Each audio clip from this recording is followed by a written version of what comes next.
Digital Youth Network is an organization that's designed to create learning opportunities and learning spaces that empower youth to develop the critical literacies that are going to be necessary to enable them to be active citizens. And that might mean 10 years ago we focused on the development of media literacy skills. Nowadays we're focusing on the creation of coding and making skills.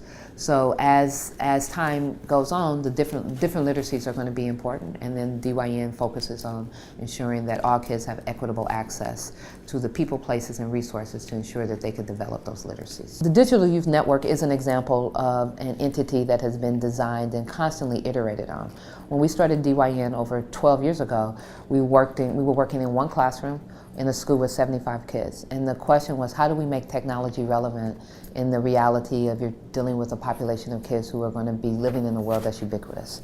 So what DYN looks like now is 100% different than what it started out, because as we were in the environment, we realized that we couldn't just focus on after school. We had to focus on the intersection between school and after school, which brought the school teachers into the conversation as design partners. Then we said, as our kids aged up, we said, well, they're leaving our school, they're going to high school. Now how do we think about the community as a learning partner? Because now we need to provide resources for the kids when they go out into the community.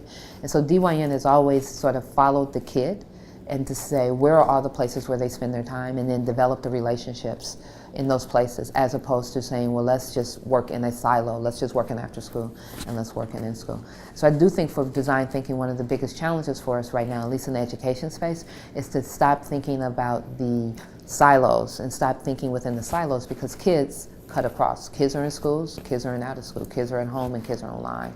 And no one entity can do all the work by itself. It has to be, we have to begin to think about how do we design together solutions that make the connections. Students are one of our primary target audiences, but also it's the caring adults and their families, their parents, it's the mentors who want to work with youth. And so we think about how to create a whole ecosystem, because our goal is to work with youth as students who then one day become junior mentors, and then become mentors, and then become active, caring citizens in their community.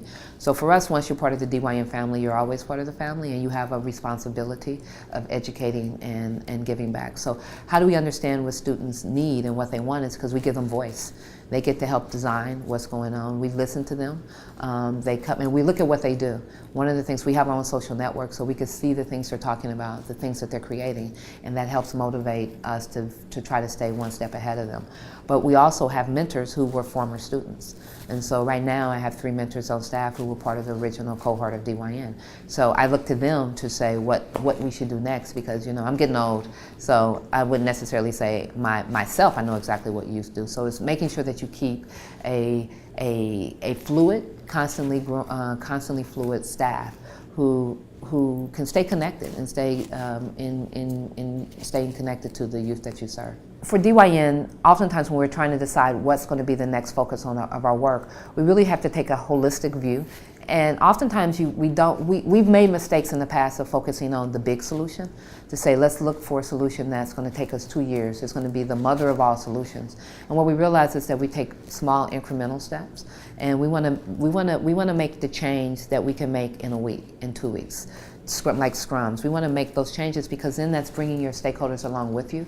You're improving their reality. They see difference. They see things improving, which makes them want to share more of what needs to happen.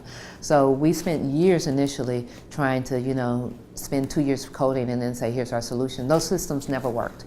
The systems that worked for us were the systems that we ended up with 100 iterations on, because we made small incremental improvements. And at that point, your stakeholders are they're able to define what their needs are at that level. It's harder for them to define whole new paradigms, right? They can't define, 5 years ago, someone couldn't tell you what blended learning needed to be. But right now they can tell you, here's how I need you to improve Scratch in this little bit to get to me, to help me. So in that sense, it's really figuring out how to make the project small, how to